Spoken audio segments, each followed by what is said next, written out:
boa noite. Boa noite. A República hackeada. Na lista de 1000 alvos de roubo de dados, autoridades dos 3 poderes. O presidente Jair Bolsonaro. Os presidentes da Câmara dos Deputados e do Senado. Ministros do Supremo Tribunal Federal e do Superior Tribunal de Justiça. E a Procuradora-Geral da República. Sobe para 12 o número de mortos pela chuva no Recife. Ladrões usam carros de polícia clonados e roubam 100 milhões de reais em ouro no aeroporto de Cumbica. O presidente do Supremo manda a Petrobras abastecer os navios iranianos ancorados no Paraná. A empresa recebe de volta mais 425 milhões roubados no esquema descoberto pela Operação Lava Jato. E o Brasil tem o melhor semestre em 5 anos na criação de vagas com carteira assinada. Veja agora no Jornal Nacional.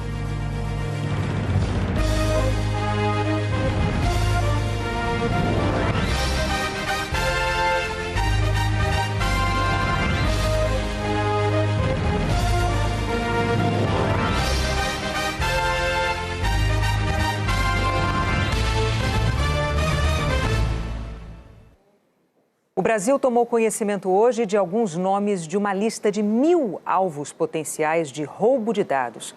Entre as possíveis vítimas dos suspeitos de terem hackeado o telefone do ministro Sérgio Moro estão autoridades dos 3 poderes da República.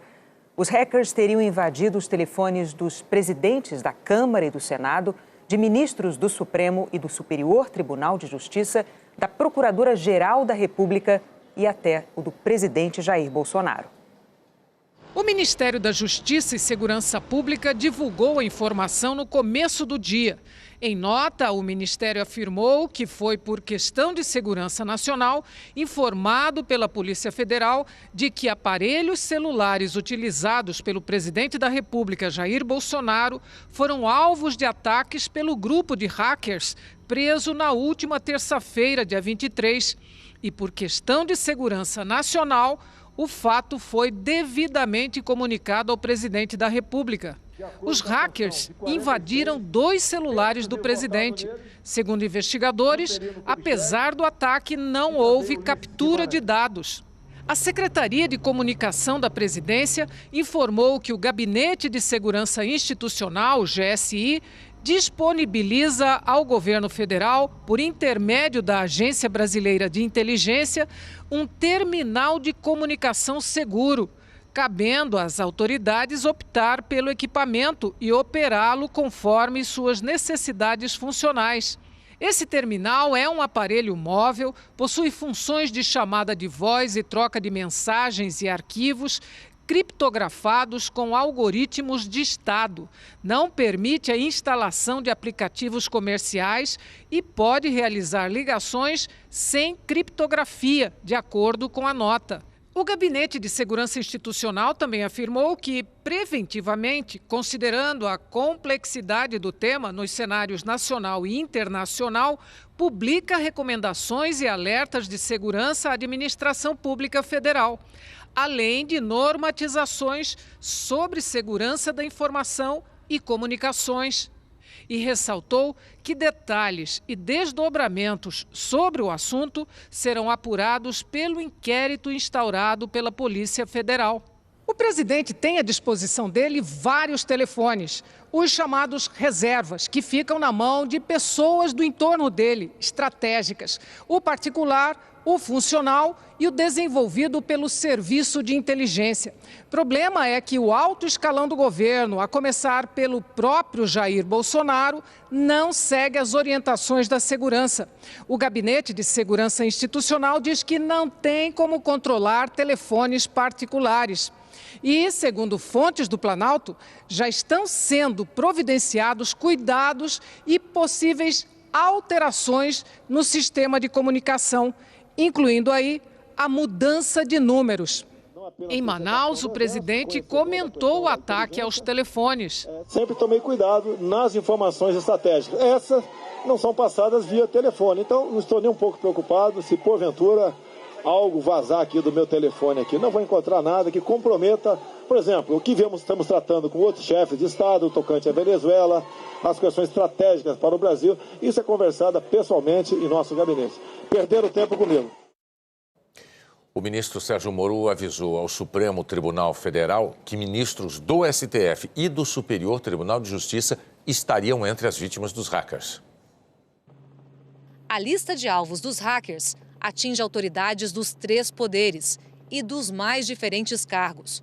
Além do ministro da Justiça, Sérgio Moro, do ministro da Economia, Paulo Guedes, da líder do governo no Congresso, Joyce Hasselmann, e do presidente Jair Bolsonaro, também foram alvos.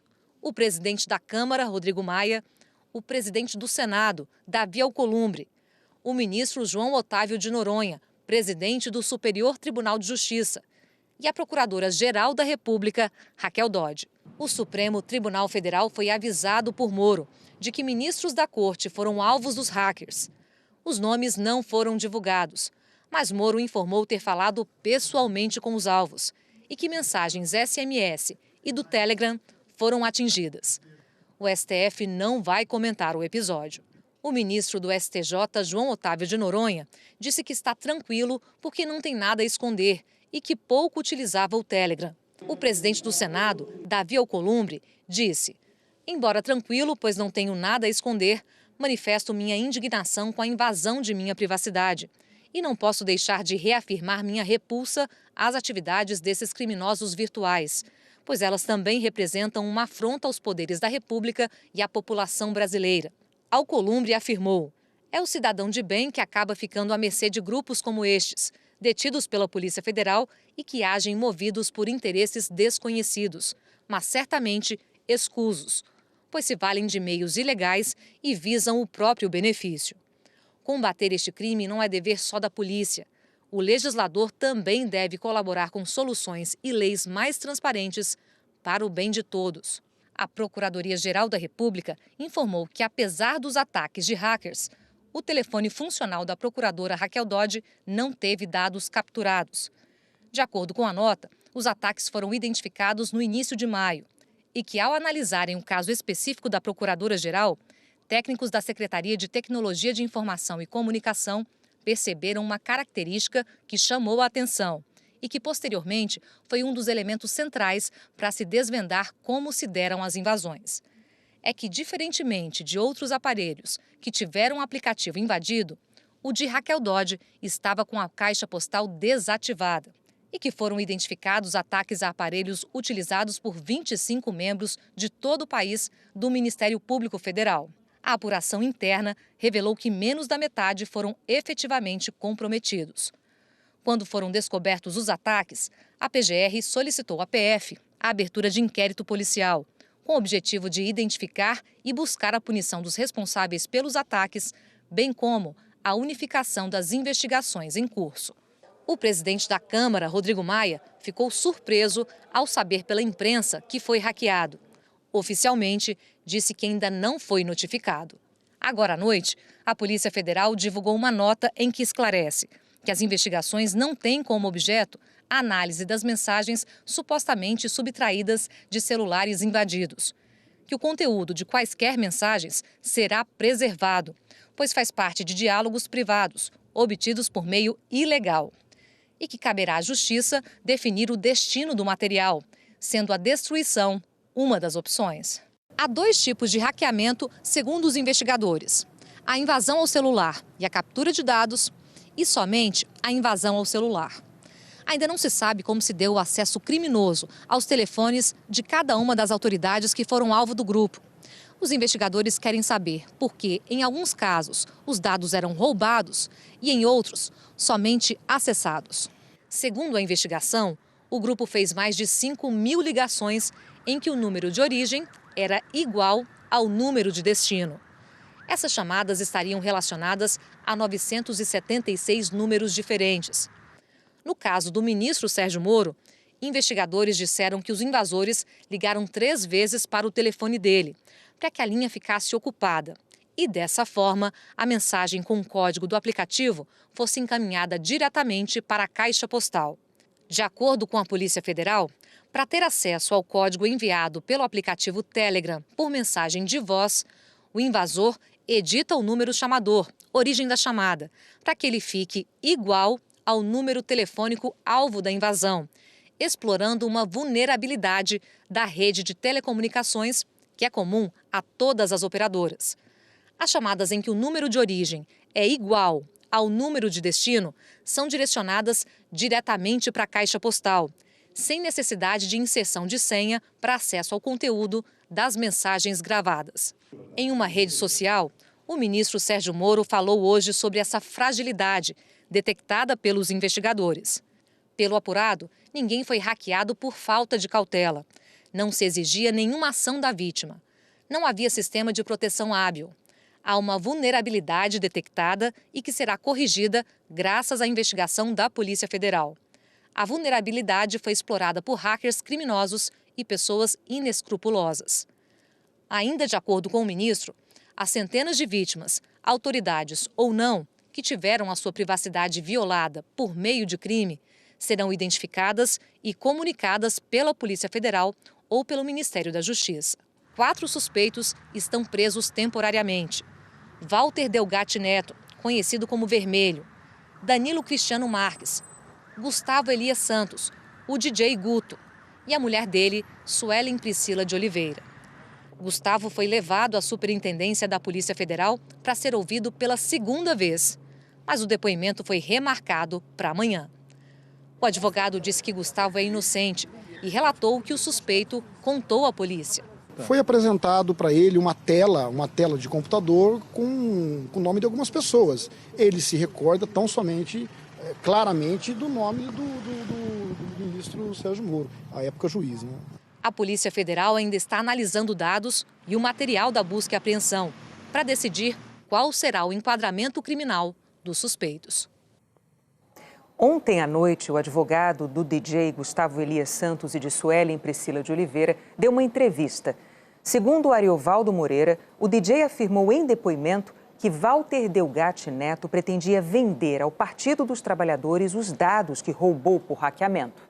O advogado ressaltou que o DJ Gustavo não sabe se Walter chegou a vender esse material ou a procurar alguém. E afirmou também que o cliente dele não tem nenhuma informação sobre as publicações do Intercept. Em nota, o PT classificou as declarações do advogado como uma farsa e afirmou que a tentativa de envolver o PT num caso em que o ministro Sérgio Moro é que tem que se explicar é criminosa. Vamos ver a entrevista feita com o advogado Ariovaldo Moreira. O Danilo foi ouvido hoje, né, que seria dos 4 acusados, o 2º acusado. Meus clientes foram ouvidos na sequência, foram ouvidos primeiro o Gustavo e depois a Suelen.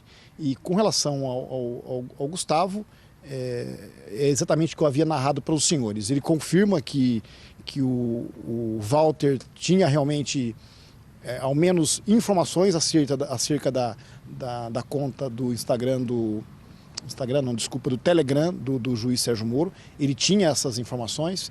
A única coisa que ele acrescentou a mais do que eu disse para vocês, que a intenção dele era vender essas informações para o PT. Essa informação, isso aí está nos autos, é oficial. Então ele confirma que o Walter mandou mensagens para ele, mandou inclusive parte da interceptação telefônica do juiz Sérgio Moro.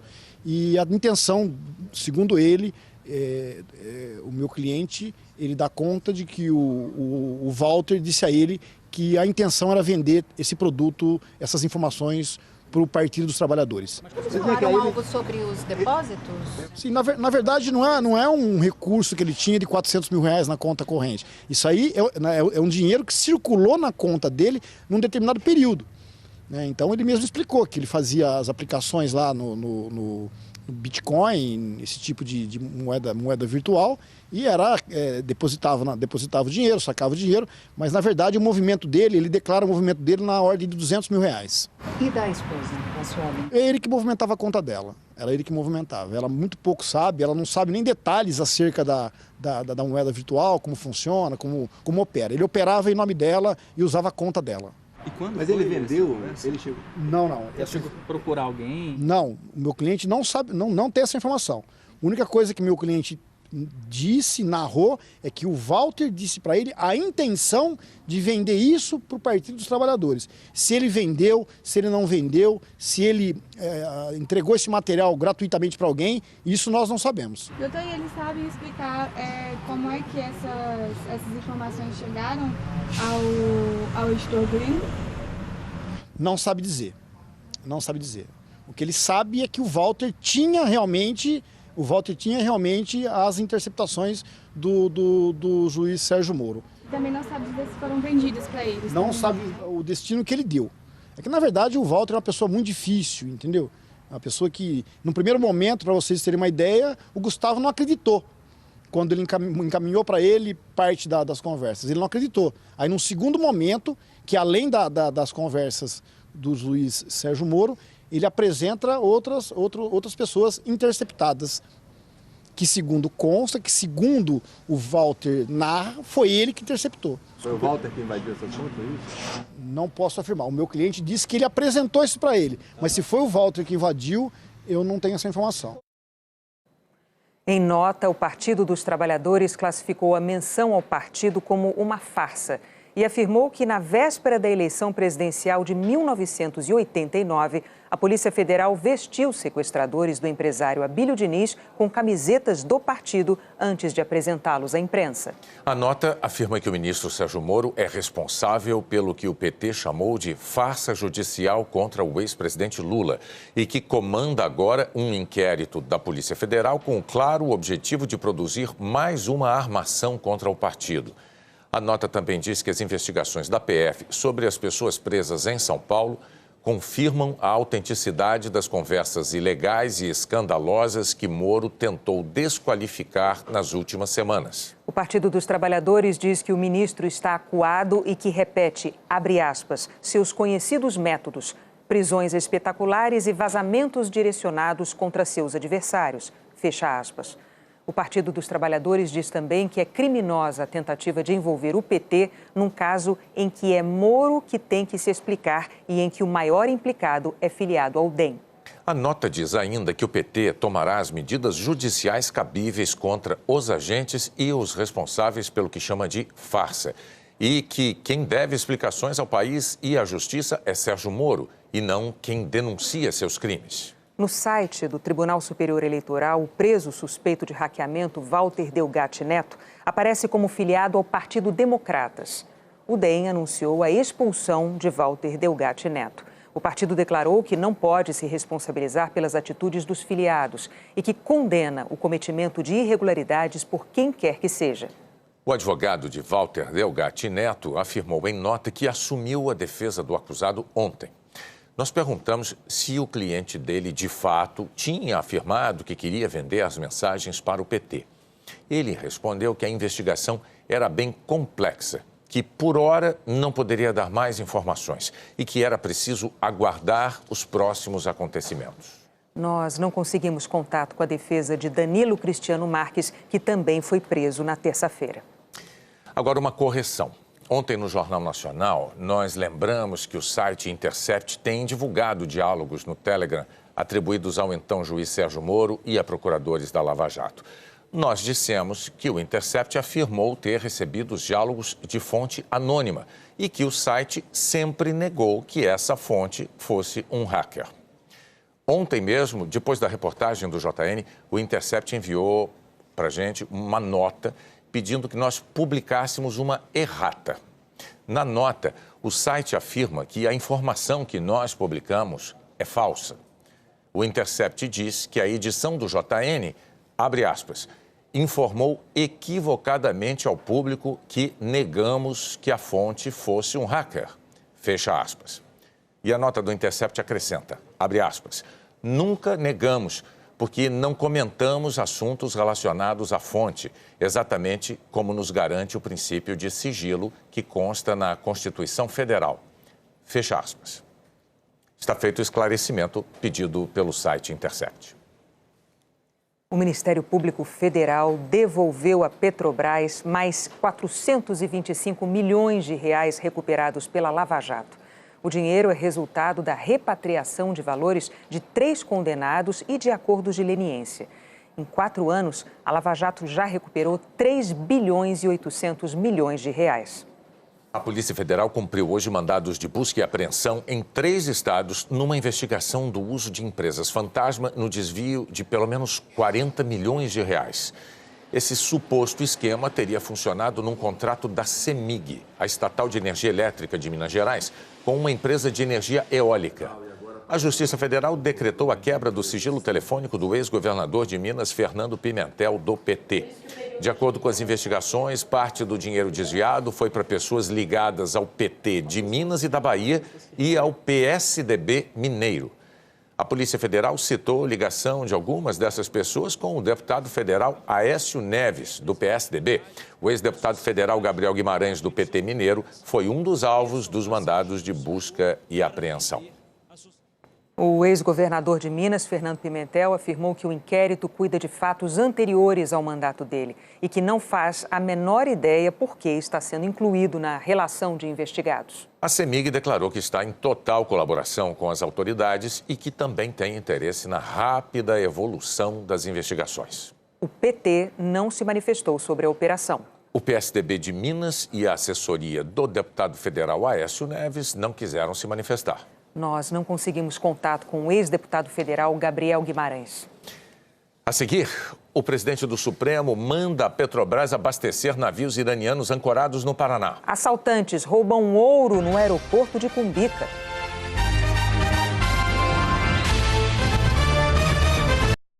Assaltantes invadiram o terminal de cargas do Aeroporto Internacional de São Paulo e roubaram 750 quilos de ouro. 7 homens armados invadiram o terminal de cargas com caminhonetes clonadas da Polícia Federal. Uma delas ficou na portaria, a outra entrou. Os bandidos renderam funcionários e obrigaram o operador da empilhadeira a carregar o carro com 750 quilos de ouro, uma carga avaliada em 130 milhões de reais. As imagens da câmera de segurança mostram que a ação durou 2 minutos e meio. O roubo no começo da tarde mobilizou policiais federais, rodoviários e civis. Na fuga, os bandidos levaram um funcionário que foi a peça-chave para a entrada do bando no terminal. De acordo com a polícia, esse mesmo funcionário foi rendido ontem à noite. Ele disse aos policiais que 8 pessoas da família dele ficaram sob a mira de uma parte da quadrilha, enquanto ele foi obrigado a seguir com um grupo que iria pegar o ouro. Meia hora depois do roubo, os reféns foram soltos. Nesse mesmo tempo, investigadores encontraram os veículos clonados em um depósito de material de construção. O local fica a 20 quilômetros do aeroporto. A polícia usou bombas de gás para afastar curiosos. O terminal de cargas do aeroporto em Guarulhos é um dos principais do país. Mais de 300 mil toneladas de produtos passaram por aqui em 2018. A empresa responsável pelo transporte disse que está colaborando com as autoridades e que o ouro roubado seria levado para os Estados Unidos e a Suíça. Até agora ninguém foi preso. A administradora do aeroporto informou que havia ouro e outros metais preciosos na carga roubada. O Ministério da Justiça e o INSS vão atuar juntos para tentar coibir um problema que tira o sono de muitos aposentados: o assédio de instituições financeiras oferecendo empréstimos consignados. Foi no desespero. Aposentada, 79 anos, a dona Maria de Lourdes cansou de receber ligações de instituições financeiras oferecendo empréstimo consignado. Acabou aceitando. Eu fiz, mas eu me arrependo sinceramente. Nossa, aqueles 3 anos que eu fiquei pagando aquilo, não quero imaginar como eu ficava. Meu Deus, hoje eu podia comprar carne, verdura, laranja. Tem que diminuir, em vez de comprar uma dúzia, comprar meia. E como isso acontece? Muitas vezes, acabou de se aposentar, começa o assédio. Ofertas e mais ofertas de empréstimo consignado. Agentes financeiros oferecem empréstimos fáceis, quase sempre por telefone. E são insistentes. O INSS tem o perfil de quem mais sofre esse assédio. Aposentados que ganham até 2 salários mínimos. 83% de todos que recebem a aposentadoria do INSS. Essa condição dá a esses aposentados um perfil de hipervulnerabilidade. Eles estão sujeitos a uma pressão indevida, a um assédio indevido e muitas vezes eles respondem de forma impensada. O empréstimo consignado é uma das principais causas de superendividamento de idosos no país e também de reclamações no INSS. Em 2017, foram 63 mil. No ano passado, 76 mil. E apenas em janeiro e fevereiro deste ano, 11 mil. Recém-aposentados só poderiam receber ofertas de empréstimo consignado 180 dias após a concessão do benefício. É o que diz a regra do INSS, que entrou em vigor este ano. Se receber, é ilegal. O que o INSS ainda não sabe é como as informações sobre as aposentadorias chegam ao sistema financeiro, já que ninguém pode repassar informações pessoais de aposentados, muito menos o INSS. O Instituto quer descobrir onde está o problema, como essas informações estão vazando. E está pensando em copiar o Não Perturbe das empresas de telefonia. Adotar um sistema que permita aos aposentados bloquear as ligações de instituições financeiras oferecendo consignado. O Não Perturbe é o que todos os aposentados esperam. Vai ser a saída para o fim do assédio de muitas instituições financeiras para os nossos aposentados do INSS. No primeiro semestre, a economia brasileira gerou 408.500 empregos com carteira assinada. Foi o melhor resultado para o período em 5 anos. Houve a criação de vagas em 7 dos 8 setores da economia. Só em junho foram mais de 48 mil novos postos formais. O melhor desempenho para o mês desde 2013. O presidente do Supremo Tribunal Federal, ministro Dias Toffoli, negou um recurso da Petrobras e determinou que a empresa venda combustível para abastecer os navios iranianos ancorados no litoral do Paraná. Na semana passada, Toffoli tinha suspendido a ordem de abastecimento até ouvir o governo federal. O abastecimento será feito por uma empresa que presta serviços para a Petrobras. O transporte é feito por barcaças como esta, que vão até os navios. São 1.700 toneladas de combustível para as 2 embarcações. A maior parte, 1.200 toneladas, para essa, que está com os tanques vazios, mas carregada de milho e pronta para ir embora. É encher os tanques e partir para o Golfo Pérsico. O processo deve durar pelo menos 6 horas. A Petrobras disse que ainda não foi notificada oficialmente e, por enquanto, não há uma previsão de quando os navios vão poder deixar o Brasil. As embarcações estão paradas há mais de um mês. Os 2 navios iranianos chegaram ao Brasil com ureia, usada como fertilizante. O plano era carregar as embarcações com milho, abastecer e voltar para o Irã. Uma carga avaliada em cerca de 100 milhões de reais.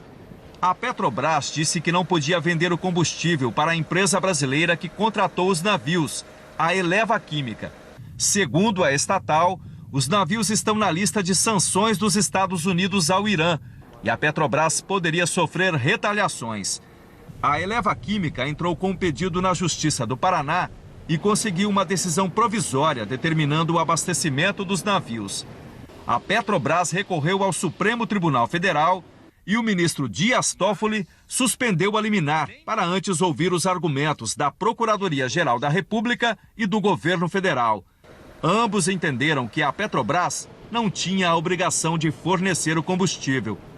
Toffoli rejeitou o recurso da Petrobras e afirmou que não vê risco à soberania nacional na venda do combustível. Disse também que a urgência na decisão se deve a razões humanitárias. A Eleva Química declarou que o abastecimento de combustível não traz riscos de penalidade para a Petrobras, porque foi a Eleva que contratou os navios. O governo do Reino Unido vai fornecer escolta da Marinha para navios de bandeira britânica que atravessarem o Estreito de Hormuz. A tensão no Oriente Médio aumentou depois que o Irã capturou um petroleiro de bandeira britânica na sexta-feira passada. Essa região é considerada uma das rotas mais importantes do mundo para o comércio de petróleo. A seguir, a capital da França tem o dia mais quente da história. Sobe para 12 o número de mortos pela chuva no Recife.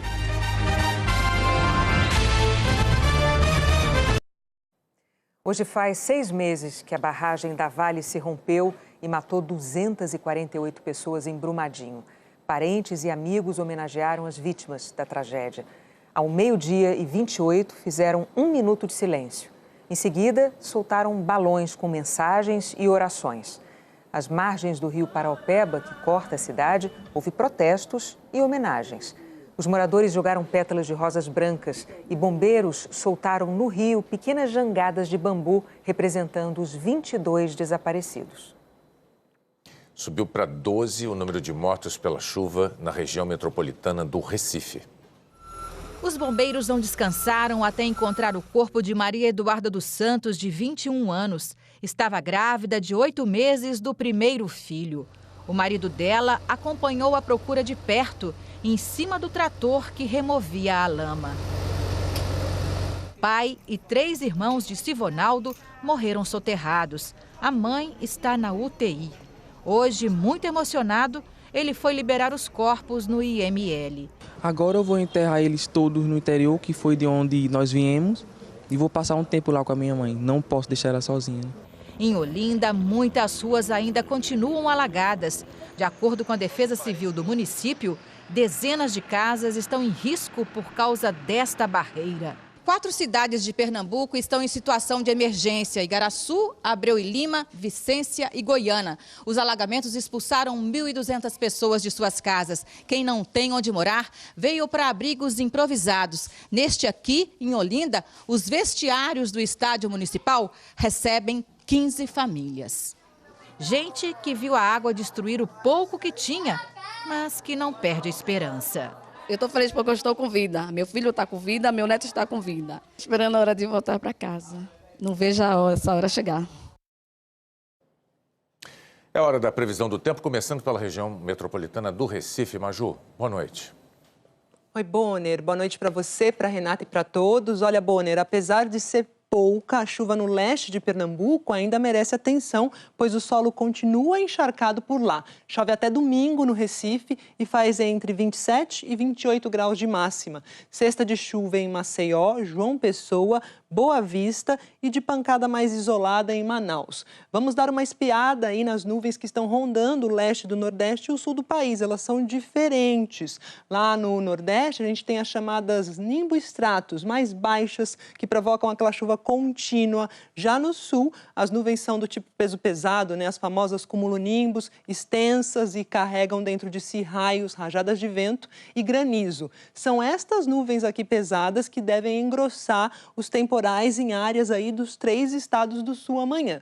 Pode chover bastante em Pelotas, Chapecó e também lá em Foz do Iguaçu. Dia molhado e frio em Porto Alegre, 18 de máxima, 23 em Floripa, com chuva a qualquer momento, e Curitiba com 21 graus e pancada mais isolada à noite. E o mar volta a ficar agitado no sul, com ressaca entre Santa Vitória do Palmar e Mostardas, e continua mantida a previsão de ondas de até 3 metros de altura aí, entre parte do litoral do Nordeste, Bonner, entre Ilhéus e Recife. Esse é o Brasil da chuva. Vamos ver o Brasil do tempo firme, então, para amanhã. Vamos ver o Brasil do tempo firme e seco. No centro-oeste, só deve chover lá no sul de Mato Grosso do Sul. E no sudeste, só no norte do Espírito Santo. Nas outras áreas, faz sol, como aí no Rio de Janeiro, que amanhece com 14 de mínima, 29 à tarde, 16 de manhã e 30 à tarde lá em Goiânia. Vamos voar aí para a região norte, que Palmas começa o dia com 20, tem 36 de máxima, é uma baita diferença aí entre a mínima e a máxima, e bota a diferença também entre as temperaturas de Cuiabá.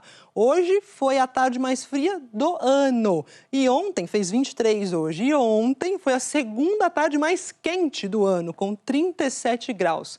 Amanhã vai fazer 15 graus de manhã em Cuiabá, 26 à tarde, são as mesmas temperaturas aqui da capital paulista, Rio Branco com 29 graus à tarde e Teresina com 34. Esse é o Brasil das diferenças. Cuiabá vai ter um dia com temperatura paulistana, é festa. Delícia! Até amanhã, Maju. Até amanhã, Bonner. A capital da França registrou hoje o dia mais quente da história. Em 146 anos de medições diárias de temperaturas em Paris, o mercúrio dos termômetros nunca disparou desse jeito. Parecia miragem. Logo no começo da tarde, a temperatura passou de 41 graus. Mas foi às 4h30 que a cidade assou de vez. 42,6 graus. Os meteorologistas franceses, espantados, compararam o calor de hoje em Paris ao de Bagdá. E esse país tão distante dos desertos, com verões normalmente brandos e invernos gelados, acionou o alerta vermelho em mais de 20 regiões. O calor bateu recordes também na Bélgica, na Holanda e na Alemanha. No Reino Unido, antes mesmo de terminar, o mês de julho já é o mais quente da história.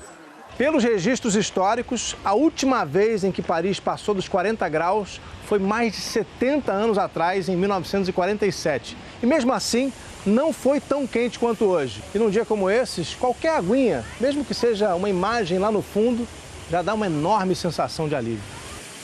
No mês passado, na primeira grande onda de calor desse ano incomum, a França já tinha batido um outro recorde. A maior temperatura da história do país foi registrada numa área rural ao sul, perto de Marsella. Foram 46 graus. Então, uma pesquisa publicada na revista Nature afirmou que o aquecimento global supera em velocidade e em extensão qualquer evento climático dos últimos 2.000 anos. Segundo os pesquisadores, episódios importantes como a Pequena Era do Gelo e o período quente romano tinham amplitude regional, não afetavam todo o planeta, como as mudanças climáticas de agora. Outra pesquisa divulgada na revista Science concluiu que geleiras no Alasca estão derretendo até 100 vezes mais rápido do que se estimava. A seguir, o Brasil conquista a 6ª medalha no Mundial de Esportes Aquáticos. E a maior feira de games da América Latina reúne milhares de pessoas no Rio. A CBF contratou a sueca Pia Sundhage como técnica da seleção feminina. A treinadora tem 3 medalhas olímpicas, 2 ouros pelos Estados Unidos. Sundhage é a primeira estrangeira a comandar a seleção brasileira. Ela substitui o técnico Vadão, que foi demitido depois da Copa do Mundo. E o Brasil conquistou mais uma medalha no Mundial de Esportes Aquáticos, dessa vez com a pernambucana Etienne Medeiros. Capricha no penteado para ficar bonita na entrevista. Hora de cuidar dos cachos que vivem presos dentro da touca, esquecidos, porque quando a Etienne entra na água só pensa em velocidade, eficiência e chegada, né? Para percorrer 50 metros, que passam voando, 27 segundos e 44 centésimos depois, tinha uma medalha de prata esperando. E ela tem muitos significados. Significa muito amadurecimento, significa responsabilidade, significa comprometimento. Quando você chega, bate na borda, é muito gratificante, muito bom. Dessa vez, quem bateu primeiro na borda foi a americana Olivia Smoliga, medalhista olímpica, e o bronze ficou com a russa Daria Vaskina. Nenhuma outra nadadora dos 50 metros costas foi ao pódio nos últimos 3 mundiais, além da Etienne. Ela agora tem 2 pratas e 1 ouro. É a primeira e única brasileira a ganhar medalhas na natação. Agora, o Brasil tem 6 no Mundial de Guangzhou e está em 10º no geral, com a ajuda da menina que saiu do Recife, mas não costuma sair do pódio em mundiais. A maior feira de games da América Latina, Game XP, está atraindo milhares de pessoas para o Parque Olímpico no Rio de Janeiro. O que você quer ser quando crescer? O que é que você respondia? A gente sonhava em ser piloto de avião, jogador de futebol. E se a gente pergunta isso para as crianças que estão num evento como esse? Gamer. Gamer? O que é um gamer? É uma pessoa que é profissional em videogame. Gamer, jogador. Olha, aqui tem um monte. E não apenas isso. Esse mercado que só cresce aumenta também os postos de trabalho. Então, papais e mamães, acostumem-se a algumas profissões. Por exemplo, streamer, analista de esportes, desenvolvedor e que tal psicólogo de atletas de jogos eletrônicos. Eu acabo estudando a psicologia do esporte tradicional, que tem muita literatura sobre isso, e usando um pouco da minha experiência, não só como jogador, mas também o tempo que eu passei, vendo meus irmãos jogando. Ele trabalha para uma equipe que é bicampeã brasileira num game chamado Rainbow Six, jogo que reúne 2,5 milhões de usuários no Brasil. Equipe que tem até manager.